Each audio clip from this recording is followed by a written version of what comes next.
Alrighty, hello everybody. It's been a long time since I've done a live. I'm really inspired to do this on Limerence. I'm not in the mood to edit, so I just don't really feel like recording all this, editing all this, and then putting it out. So I'm going to do a live today. This is going to be about limerence.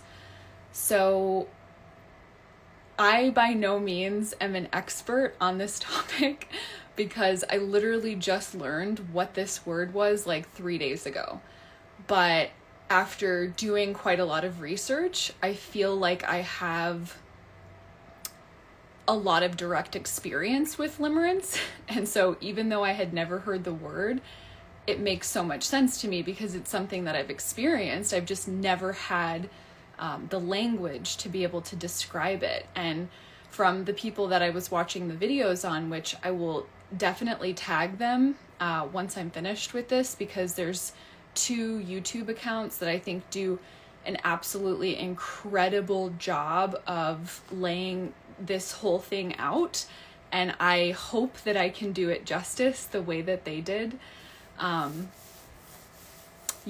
So very interesting. So let's just start off here with describing what is limerence.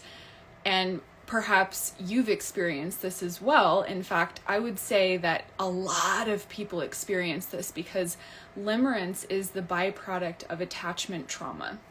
And so if you're somebody who has an insecure attachment style, whether that's anxious or fearful avoidant, those are typically the 2 that will experience limerence the most, then chances are this is something that you've gone through. So let me just first kind of explain what it is.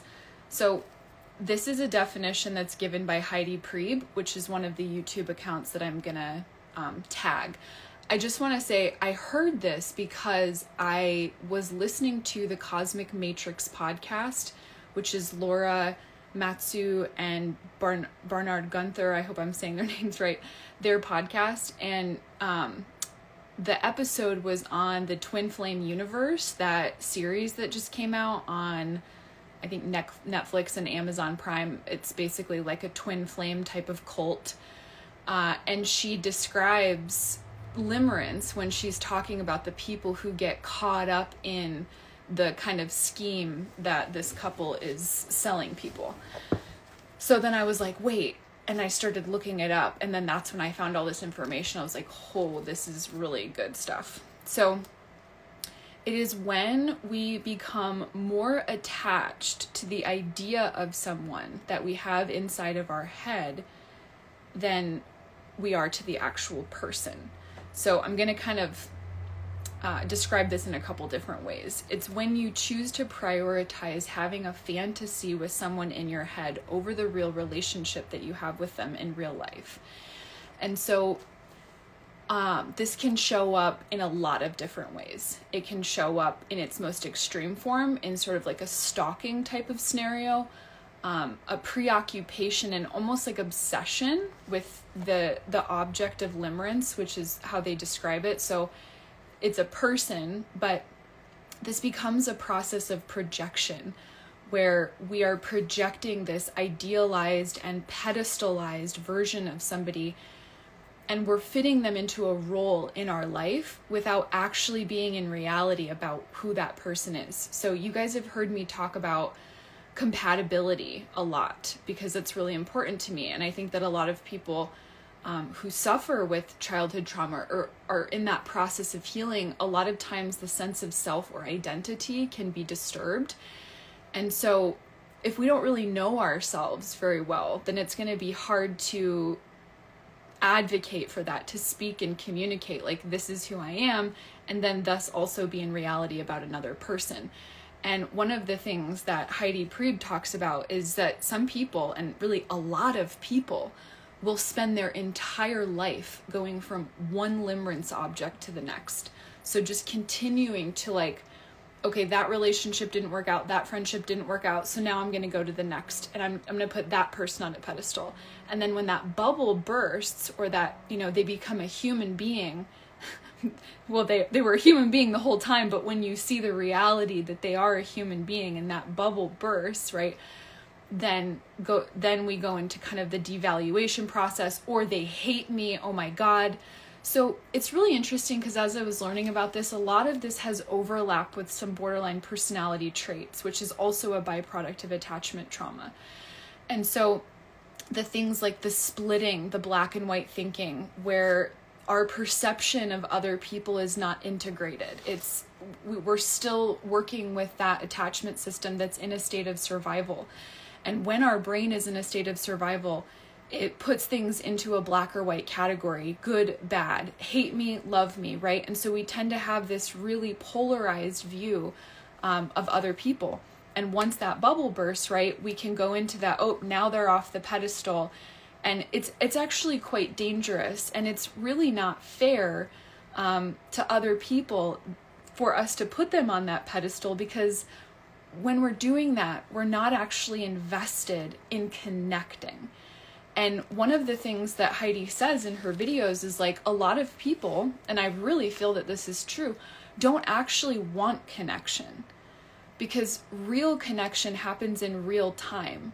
And it's something that requires us to take a lot of self-responsibility and accountability. And we also have to be willing to take new information in about people and integrate that into our concept of them. So let's say, you have this idea of this person being so perfect in your head, but then they say something or they do something, and suddenly it's like, whoa, wait a second. Like, you have to be able to integrate that information, because as we get to know people, right, they reveal themselves to us. So kind of lost my train of thought with that a little bit, but not wanting actual connection, because real connection is messy, and actually preferring the fantasy over the reality. So one of the examples that she gives, which I thought was really interesting, was from her personal life. She describes she had gone through like a deep period of grief. So a lot of times people will have something happen, their life will be in turmoil, and this will be a trigger for this phase of limerence to come up. There's so much, you guys, that I want to go through in this video. This could honestly end up being like an hour long, because there's so much to go through. But so she describes like meeting this person and developing this very intense attraction towards him. Well, what was interesting is that when she would actually go to hang out with him, she would get really resentful and frustrated with him because he wasn't living up to the fantasy that she had of him in her head. And not only that, but he wasn't giving her enough space for her to interact with the version of him that she had within her own mind. So she would have sex with this person, but while she would be having sex with him, she would be anxious for the sex to be over so that she could go back into the fantasy of him wanting her, because that's what the whole thing was about, is this person was filling that role of, I really want you. And so it was much safer for her system to actually engage with the fantasy of this person wanting her than it was the reality of when they were actually having sex. She was basically just using the one-on-one interactions in real life as fodder for her emotional masturbation. And that's kind of what she also describes it as, is it's a form of emotional masturbation. And again, it's not really based in the reality of the person, and it oftentimes really has nothing to do with them. So I just want to, first of all, normalize that I think the majority of people are walking around with attachment trauma, because I don't think that most people, personal development and like all of this stuff is relatively new to be mainstream. Most people's parents were not educated about that stuff. So people are experiencing such a wide range, right? Things from neglect to physical, emotional, sexual abuse, having physical needs met, but not having certain emotional needs met. And all of these things are going to lead to us having an insecure attachment, because when we're a child, if we're in an ideal situation, our parent is the person who's going to look at us with wonder.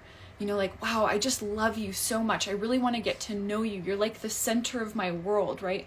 And for most of us, we didn't have that experience, or we had that experience a little bit, but then it was quickly changed, or it was inconsistent. And so you can see why later on in life, these things would show up in relationships as an adult, because the inner child is still looking for that parent, is still looking for that experience of being rescued. So let me just go through some of the pieces here.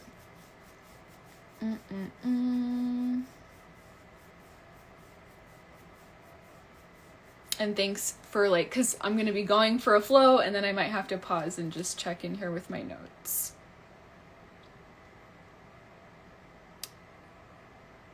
Okay, so I just want to name some of the symptoms. As a child, here's some symptoms when you were younger that might have shown up, that are a sign that you were already experiencing that limerence with people. So I had this for sure. I had obsessions with male teachers. I can specifically think of one or two of them. And I, definitely had a father wound. My biological father abandoned me, and it's a lot to that whole situation, but a lot of male abandonment in my life. So I would fantasize about my teacher, being this perfect being that would be kind to me and rescue me. That's a perfect example. Having fantasies of being adopted by a friend's family or spending a lot of time over there.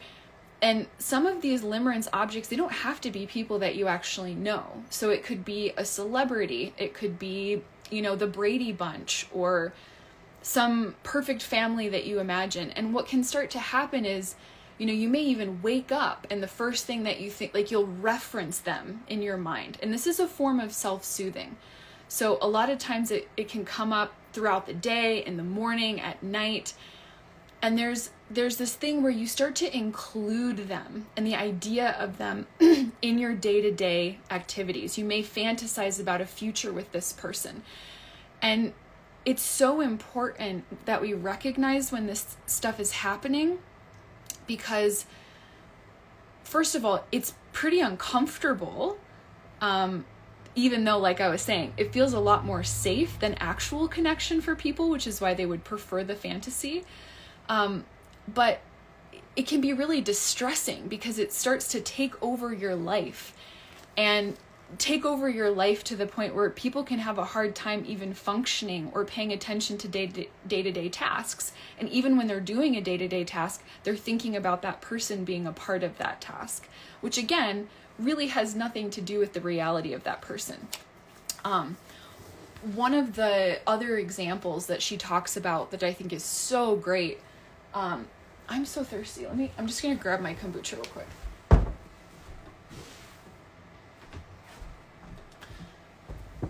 It's the heat's blowing a lot in here because it's cold, so she dries out. One of the things she talks about is sexual attraction, and how for most people, with attachment trauma, we have mistaken that limerence for sexual attraction, for real attraction towards someone, not really understanding that there is a massive difference. So a lot of us were never really shown, first of all, most people are just disembodied to begin with, not connected to the body. And then when it comes to this, even during the act of sex, a lot of us can be disembodied in the sense that we're thinking about what does that, how that other person is perceiving you. And a lot of times it can even be a projection, oh, wow, this person wants me so much right now. Now, I hope that that's the experience that you're having while you're having sex, but that may not be the reality of what's going on in that person's head. They might be looking at you intently, but they might not actually be present with you. And one of the things she describes is that real sexual attraction, it's lower in the body, it's grounded in the body, and there's a calmness to it, because when our survival system is online, fight, flight, freeze, our reproductive system is not prioritized. So you can't really have a dysregulated nervous system. You can't really be in a state of anxious preoccupation and simultaneously be experiencing deep and true sexual attraction and a turn on within your body, because you have to be relatively calm in order to actually feel that. And it's sort of this, she describes it as like an imminent, in the present moment feeling that's rooted in the body. And when we're interacting with someone, whether it's through just a regular connection or through sex, we really want to be tuned into our direct experience. And one of the things she also mentions is about radical honesty, something that I am very interested in and want to learn more about, because it's a practice of authentic relating and of like being radically honest with ourselves and with other people and not projecting. Because this is what this really is it's a form of projection. So, and I'm going to get to also like how we can use this to do shadow work on ourselves and how we can use this to actually identify what aspects of ourselves we have been cut off from. So let me rewind for a second.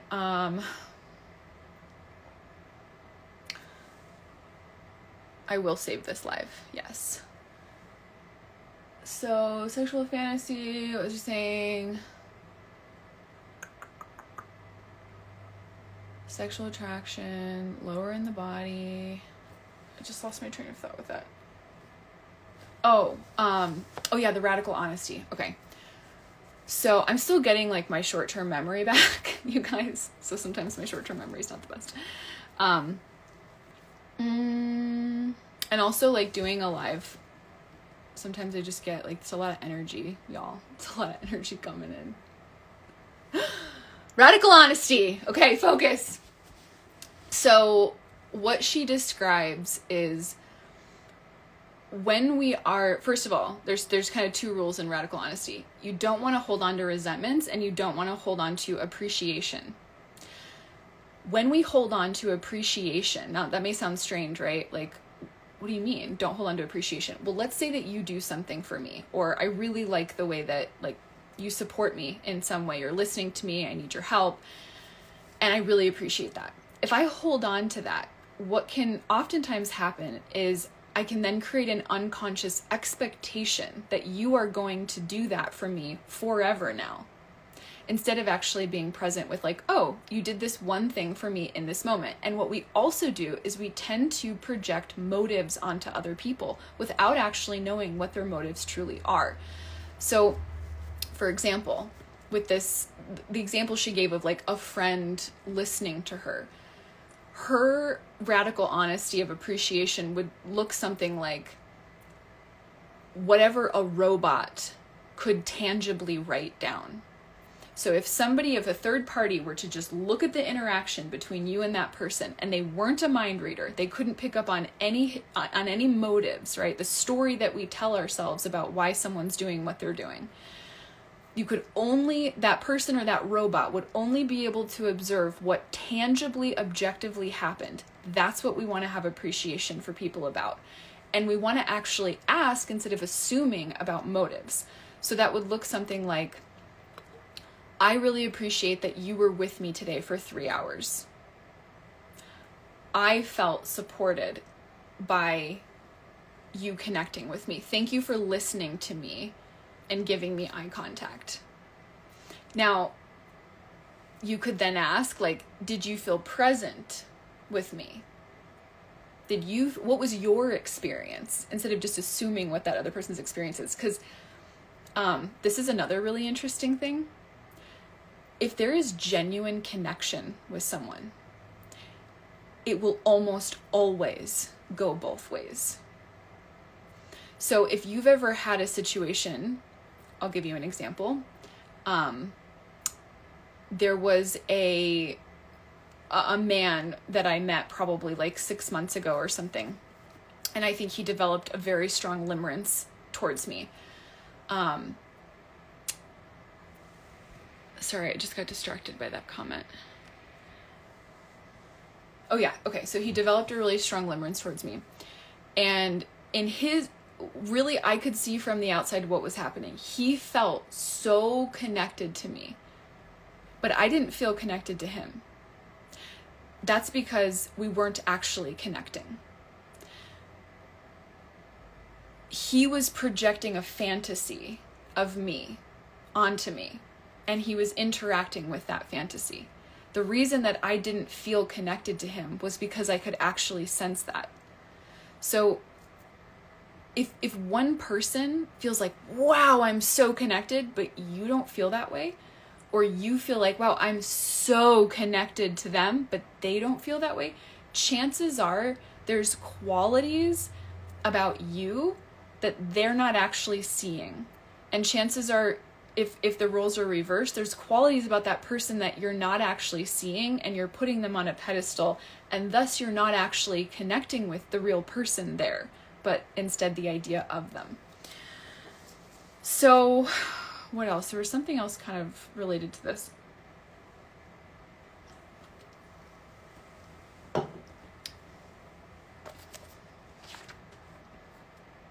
Like it really comes from this inner child, this desire to belong to someone. And the more that we become aware of that, the more that we can start to connect with our own inner children, and go, okay, what is this missing experience? So I want to share one other example that she gave. I'm basically just re-saying that entire fucking video that Heidi, what's her name? Heidi Pre did. So there you go. But I'm an information disseminator. So this is what I do. I absorb the information, and then when it's so good, I'm like, I have to reshare this. Okay. So thanks for staying with me, guys, in these like random pauses. What was I going to say?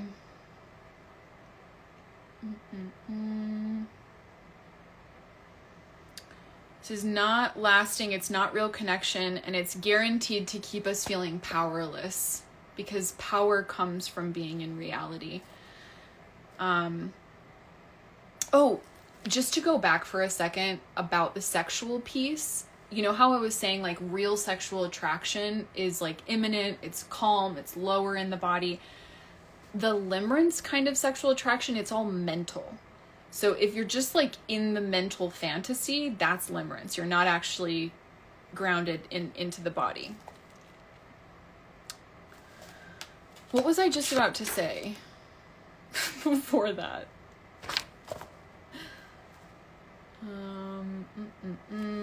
Inner child, work, the needs, the unmet needs. Oh yeah, okay. So superiority and inferiority.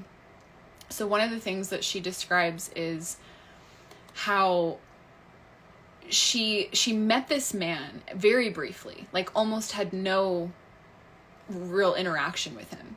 But when she met him, she perceived him as being somebody who had it all together and was, you know, like a strong leader and super calm and like better than her, like had it together more than her. Okay. I'm sure that we've all done this. Oh, this person knows more than me, right? They're an expert. Put them on the pedestal. Well, what she realized is she said every time I would imagine this person, she would imagine them in her mind's eye, like up and to her right, as if they were literally above her. And what she also shared was that she has a tendency to be a caregiver, to be hyper responsible for everybody else around her. So the majority of the way that she would interact with people is like they need her caregiving, right? So they would be more here. She's the expert. So you get where I'm going with this. The unmet need was to have somebody, which again, doesn't this all sound like attachment trauma, to have somebody be the expert, the guide, the have it more together. And by referencing that person at a higher place than her, it created a false sense of safety for her. Now, it's externalized and it's not really integrated, and long-term, it isn't really helpful for us. This is a maladaptive strategy. It's a strategy that helped us to survive childhood, because when you don't have that secure attachment as a child, when you don't have that connection, but you have to continue to go on. You have to continue to live your day-to-day life. Fantasy is going to be the only thing that keeps you going. So I really need you to understand that if you're somebody who struggles with this, it's because that fantasy allowed you to keep living in an environment that was toxic. Whether that was a fantasy of having somebody rescue you, of, you know, idealizing a teacher or becoming codependent with some of your friends, it was a strategy. So what she did with this inferior, superior thing, right, in order to integrate it, is she imagined what it would be like to put that person where everybody else kind of normally is, where she feels like she's responsible for taking care of them. And she immediately felt incredibly anxious. So this is something to know.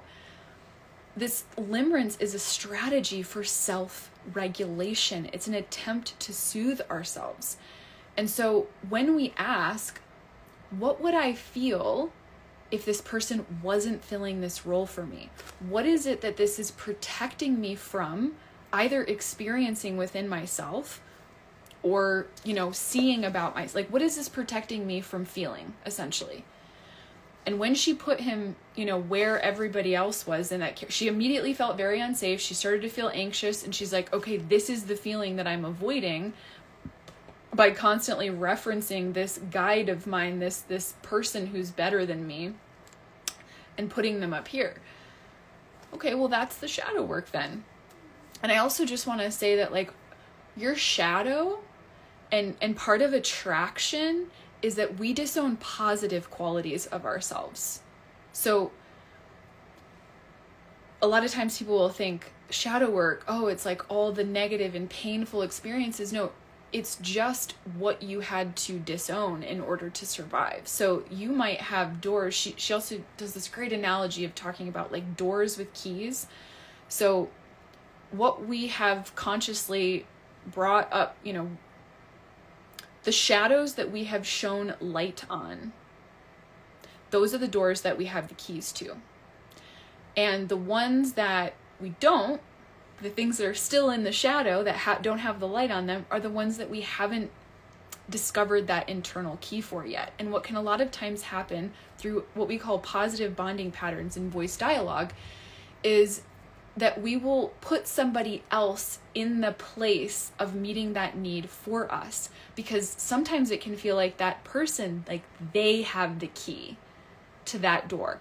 And oftentimes what can happen for people is they will lose access to a certain aspect of themselves, a quality or a door within themselves, but they'll see it in someone else. And they'll want to get close to that other person subconsciously because they think by doing that, that they will be able to be accepted, be loved, and possibly be able to embody those qualities as well. But when it's unconscious, we're not actually doing the work to integrate why it is that we're attracted to that person. So the positive qualities can be things like joy, self-reliance, self-responsibility. Like we could have actually separated ourselves from those qualities. And so when we see somebody who seems self-responsible, we're like, oh, wow, that person has everything. I just recently had a client tell me the other day about her own magical thinking. And this is really what limerence is. It's a form of magical thinking where she had this idea in her mind that everybody else like basically lives a perfect life, so much like all the way down to, you know, the person who built that building. Like I bet they have a perfect life, and it's totally delusional, but it's an attempt to self-regulate. So this is the one other thing I want to say about this, because this is where it gets interesting. We will literally put ourselves, I want to find the exact phrase right here about the victimhood. Oh yeah, okay, so like I know I'm jumping around a little bit here, but the creator of the limerence video that I'm talking about, she also spoke about an addiction. She had this addiction, or she had this bad habit, and she was really ashamed of it. But she met somebody who had that addiction or had that bad habit, and they wore it like a badge of honor. Now, I have done this, you guys. I have done this where, like many of you guys know, I have struggled with cannabis addiction pretty much since I was like 13 years old. I was introduced to cannabis very, very young. I wish that I hadn't been, but I'm currently sober. I'm not smoking, but I have struggled, and it's something that I really have to, you know, keep on top of. And honestly, like, I've smoked a lot of fucking weed in my life, okay? And I have looked at people who have that addiction, and I've justified, I've like attached in the past, and I've gone, okay, well, that person seems to have it together, and they use this substance. So now I can use this as a form of justifying my own behavior without actually having to take responsibility for myself. This is again that pedestal where we can blame somebody else. It's almost like, well, if something goes wrong because of this, I don't actually have to take responsibility for it because I was attaching it to this other person. It's a very sneaky and a very interesting kind of psychological phenomenon that happens. And that's also why I have a hard time with my short-term memory, just to be clear. It's getting better though.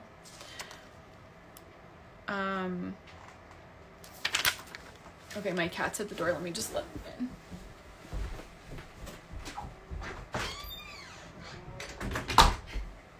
Did you see her? Did you see her run across the screen like that? So cute. Okay, oh, I want to touch on positive bonding patterns real quick, because I kind of mentioned that. So in voice dialogue, there are positive and negative bonding patterns. Positive does not mean good. Positive bonding pattern is something that typically happens in the beginning of a relationship, and it's something that we do not want to look at. So we are usually in complete denial about the fact that we're in a positive bonding pattern because it feels so good. A positive bonding pattern is when you are doing something for that other person that they are not doing for themselves, and vice versa. So it's all great, right? As long as they're taking care of that part of you. And as long as you're taking care of that part of them, everything's good. But the minute that either one of you become a human being and drop that role of doing something for the other person that they are not actually doing for themselves, that's when we switch over into the negative bonding pattern. And that's when we get the inner parents coming out and fighting with one another. Honestly, I did a whole entire workshop on this like last year. It's a very deep topic, so I'm not going to go fully into that, but essentially the way that we identify a positive bonding pattern is sort of like how I'm describing this limerence. We want to look and see, what is the role, what is the thing I'm kind of like saying, this person's going to play a character in my life. What are they doing for you that you don't do for yourself? What would happen, or how would you feel if they suddenly didn't do that thing for you? That's a very good sign that you're in a positive bonding pattern. Also, lashing out at somebody because they don't fit the perfect expectation that you have of them in your head, that's also a sign that you're in limerence and codependency. And that really just this inner child part of you is out. So we want to be, how we break out of positive and negative bonding patterns is we actualize ourselves. We come into the adult self. We come into the center. We reparent ourselves so that we're not interacting with other people from protector aspects, from inner children, but that we are really the one up in front and center.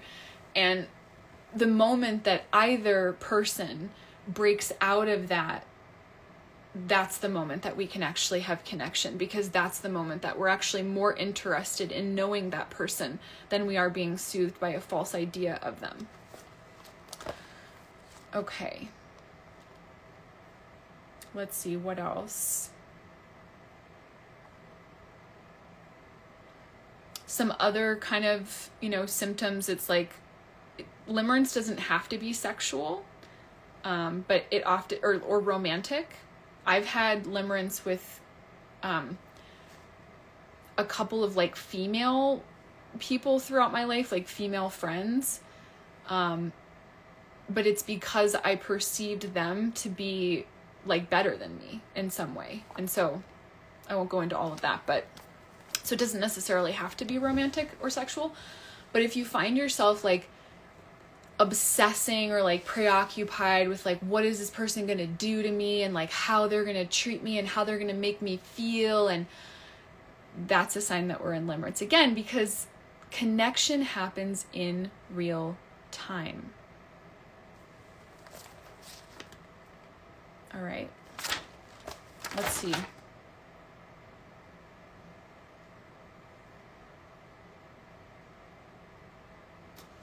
Oh, this is really good. This is really good.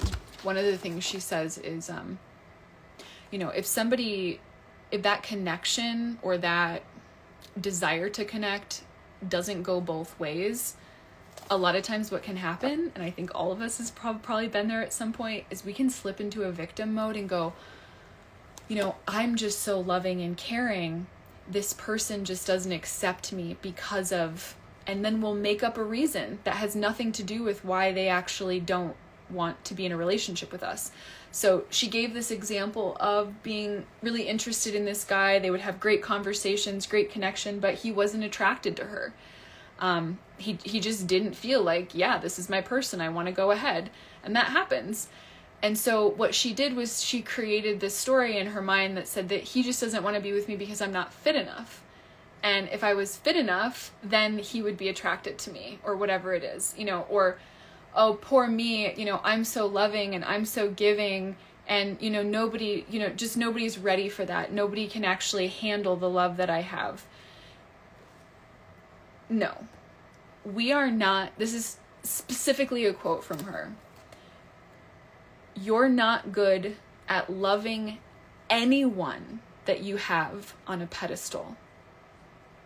We're not good at loving anyone that we have on a pedestal.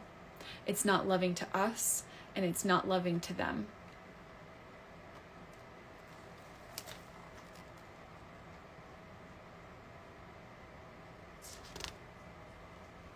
Okay. I have like 8 pages of notes here. I just want to make sure we're not missing anything. Okay, so I guess I didn't touch on this. So when I was saying don't hang on through the radical honesty, like don't hang on to appreciation, because that can turn into an unconscious expectation. Any expectation that we have in a relationship should be spoken. It should be very, very clear what, you know, that expectation is known between both people. It's not wrong to have expectations in relationships, but it is not fair to have expectations of people that you've never spoken about having expectations with, and just sort of like subconsciously deciding that because this one time they looked at me this one way, or they were there for me in this one way, now they're always going to be like that for me. So just like we don't want to hang on to the appreciation, we also don't want to hang on to the resentment, which seems a little bit more obvious, right? Because if we're feeling resentful towards somebody and we don't actually say something, then we can see why that might spiral out of control. So radical honesty asks us to communicate with people in a way that is kind, but also clear. And I work with a lot of my clients on this using the voice dialogue model of confront versus conciliate, which the word conciliate, I don't know why. I just feel like it's a complex, like that word, it doesn't make a clear enough image, I think, for people. So basically we have oftentimes 2 parts of us. The confrontational part of us that's able to advocate for our own boundaries in a very clear way. And we have a conciliatory part, which you would say is more interested in salvaging and maintaining relationships and cares about how what we're saying impacts the other person, cares about how the other person has vulnerability, and the conciliatory part can almost like guess how the tone of something is going to impact someone. So yeah, so we work with these 2 aspects and integrating them and bringing them into harmony so that we have access to both, the ability to speak on our own boundaries, get a passing grade from that part of us that says, yeah, that was clear enough. That was firm enough. That wasn't too people-pleasy. And then the other side that says, you know, we cared about the other person. We were kind. We didn't just like slaughter them with our boundaries and honesty. And that can really help to non-violently communicate and have effective communication with people. So that's something else you can look into if you're interested, is Marshall Rosenberg's work on nonviolent communication. Absolutely incredible. Something that I'm really digging into, or starting to dig into. So again, by no means am I an expert on that, but I've been using the confront conciliatory thing for a while now. And it may seem like, oh, I could do that. I could just, yeah, of course, confront, you know, I could find that balance within myself. But most of us are not actually used to communicating with people that way. And most people have not had that type of communication modeled to them. So it is actually a challenge to like find that balance between advocating for ourselves and also still being connected to other people. I'm just going to turn the light on because it's getting a little dark in here.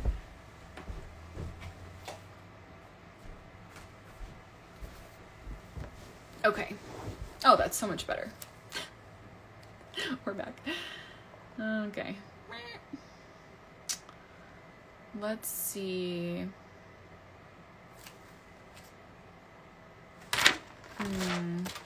I think we're getting close to the end here.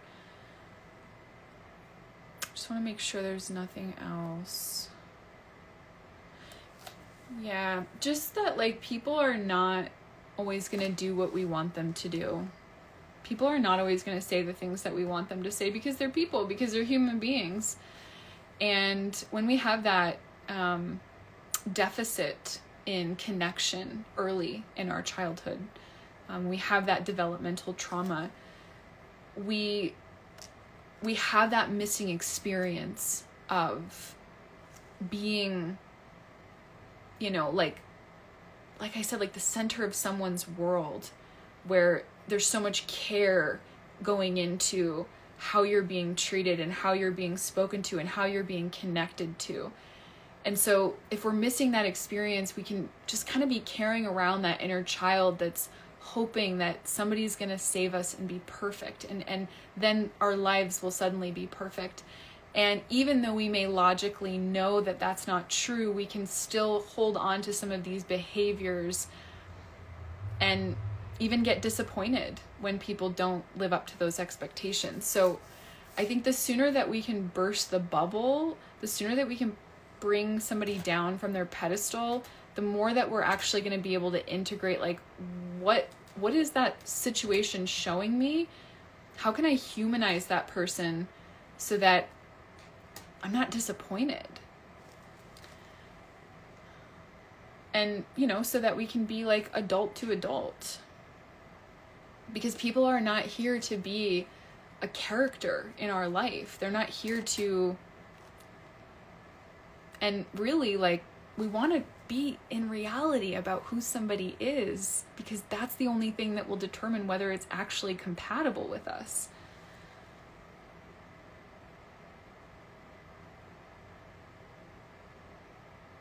Okay. Last thing that I'm going to say here is something that I'm planning on speaking about more in the future. One of the other, you know how I was naming, like, what are some reasons why somebody might develop limerence? Well, I was talking about neglect, insecurely attached to a caregiver, but here's a couple of other ones that I thought were interesting. Having a sibling being treated better than you. So if you grew up with a sibling and you saw them getting preferential treatment, that can lead to this. Being parentified as a child. I know a lot of you were parentified as a child. Or even spousification, which that's something I really want to speak about more in the future, because I don't really hear people talking about that, but I have clients who were spousified by their parents. So basically what that means is that the parent tried to put the child in the role of being their emotional support person, being their spouse. And sometimes that can actually go in a sexual direction, and that's really quite unfortunate and sad for the child. So parentification, spousification, neglect, any type of abuse that would warrant a desire for a rescue. And like I also said before, basic needs being met, but emotional intimacy and deeper needs not being met. So what I'll land with is we need to start to let go of the stories that we have in our mind about people. We need to regulate our nervous systems. We need to heal our attachment trauma. We need to work with these core wounds. And as scary, terrifying, daunting as this process may seem, it's also very liberating to know that there's nothing wrong with you because you've experienced this. Even if you've gone into rumination, obsession, I've worked with women who've recovered from severe narcissistic abuse, and it literally has changed the way that their body and brain functions, and they have gone into that fantasy, that magical thinking limerence, and then gone and stalked that person or gone to really extreme lengths. And what we have to do is we have to reverse engineer that process. We have to bring ourselves back to us, back to what is my fantasy or magical thinking about this person telling me that I am missing? What is the missing need and experience? And how can I take actionable steps in my life to complete that, to have that met? How can I take time out of my day to pause and check in and actually talk and dialogue with my inner child? What does she need or he need? Can you plan an actual date to hang out with your inner child? All of those things. Somatic exercises. All the things. Okay. Wow, guys. Thanks for hanging in there with me for that. I hope that was helpful. I know it sure as hell was for me. And you guys know that whatever I learn about, I'm going to share. This information should be free for all of us, and we should all have access to just this obscure shit that nobody ever taught us about. So there's a lot of things that I'm going to share in the future, and maybe, God, I feel good about this live, you guys. I haven't done a live in so long, and this is flowing. Probably because I'm not I'm present. Okay. I just want to say one last thing. Have you ever had an experience? I've had an experience where someone was like, wow, you were so present with me. I could just feel that you were really with me. And I knew in that moment that they were creating a story about it. We don't actually fucking know. We don't actually know. Unless somebody tells you, I was so present with you in that moment. You don't actually know that. Somebody could be staring at you wow. But they're in a different planet in their head. They're dissociated, or they're thinking about what they're going to have for dinner. So,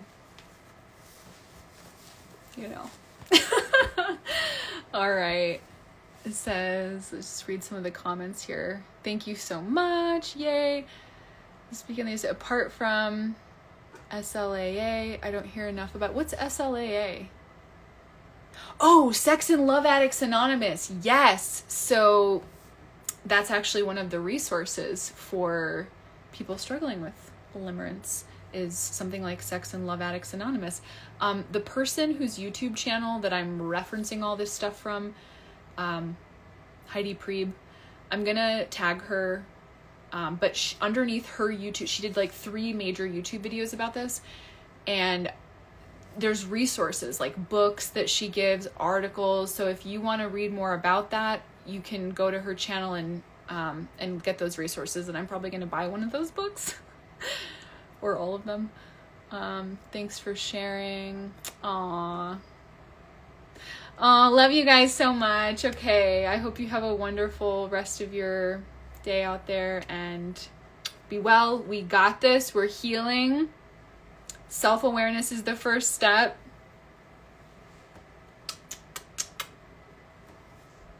Bye, guys.